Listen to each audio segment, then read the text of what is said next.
Hi, first series of tests I want to do, that's basically to come up with a set of tests for table tennis rubbers. Anybody who's familiar with the ITTF technical leaflet T4 will know the type of tests that they do, and they don't really bear much resemblance to the type of information that suppliers, manufacturers and shops give us. So what would I like to do? Instead of just speed, spin and control, which I'll come on to, I'd like to look at things which I've done in the past and which might help you. For example, sponge thickness,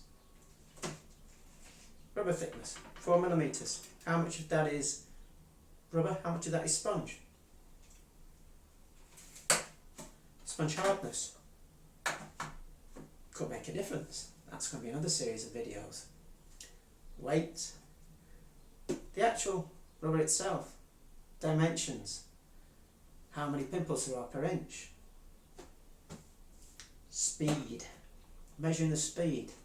Now you've probably seen, or hopefully you've seen some of the high speed videos that I've done in the past. Well, I've now got 3 cameras which I can set up.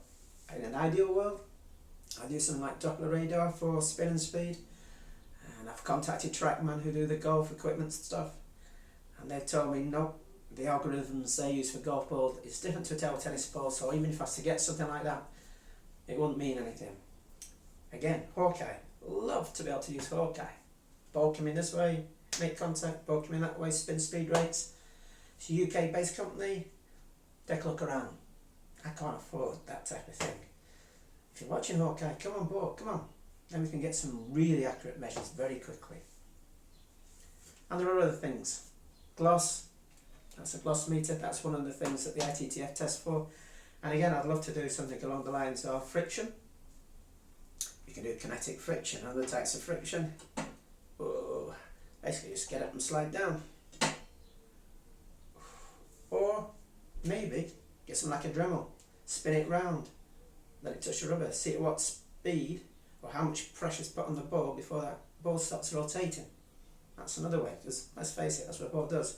Rotates round, makes contact with the rubber. There are lots of things it can do. I intend to do them. Now, of course, they're not going to be super ace accurate. They can't be. Like I say, I don't have a laboratory yet. I don't have a partner on board that can help me do the testing. Hopefully that might change. If you're interested, come on board. But I've got to make a start somewhere. So that's why you've seen some of the equipment that I'll be using.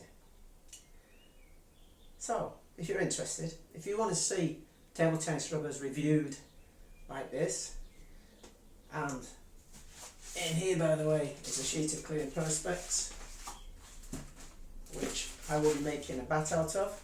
Why perspex? Because it's got the nearest coefficient of restitution that I can find to 0, that's easy to get my hands on, and I can put it in this vise, and then I can change the angle at which the ball is fired at the rubber, because let's face it, bat angle is crucial in table tennis and it impacts on your ability to create spin and speed. And I'll be able to control those parameters. And later on you'll be able to see a table tennis robot that I've got from a friend called Sergey in Ukraine. Very clever guy, very good program he's written to control his robot called TennyRobo, and I will be reviewing that TennyRobo at a later date when I've got access to a table.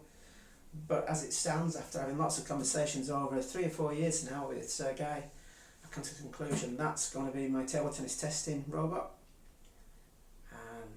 Controls independently spin and speed, which is absolutely crucial when I'm doing testing, because I want to be able to measure the effect of spin on a bat if it comes at the bat quickly and has 2,000 revolutions. Is it any different to when it comes at the bat slowly with 2,000 revolutions?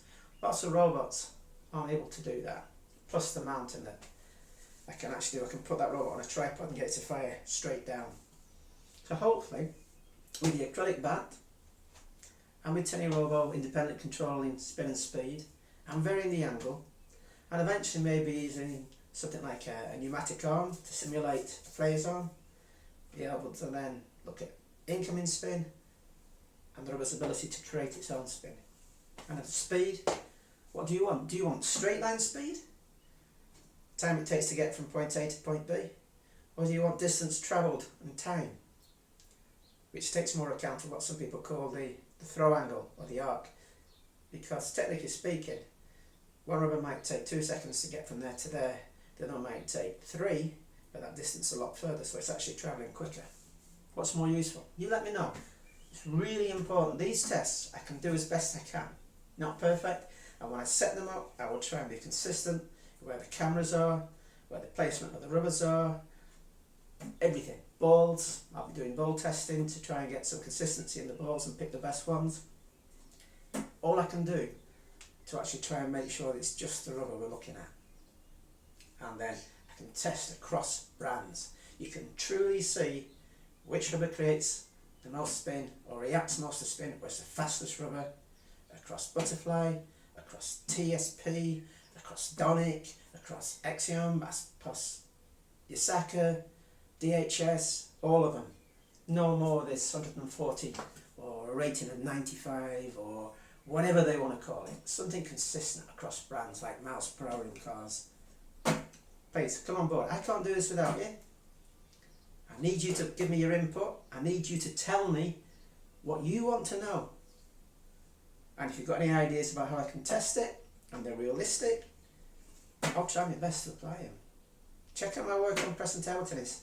And a lot of that work will be migrating onto this channel because it's work I've done. Even though I've labelled it as press and table tennis, I want to get all my testing into one place and make a proper go of it, and maybe hopefully make some money from it. I'll be honest, can't afford not to anymore. People have asked where have I been, why haven't I been testing? 2 main reasons: health, finances, and 3, I suppose, family commitments. Time to start moving forward with this. Jump on board, become part of the PathfinderPro tribe. Let's get ourselves a standard, a measure that we can use universally across equipment that meets our needs, helps us find the right match, helps us find our match. That's what I'm intending to do. So if you like the idea, if you like what you see, if you want to get on board and help, comments below, subscribe, like. If you don't, dislike the video, please. I need to know where I'm going with this. Thanks very much.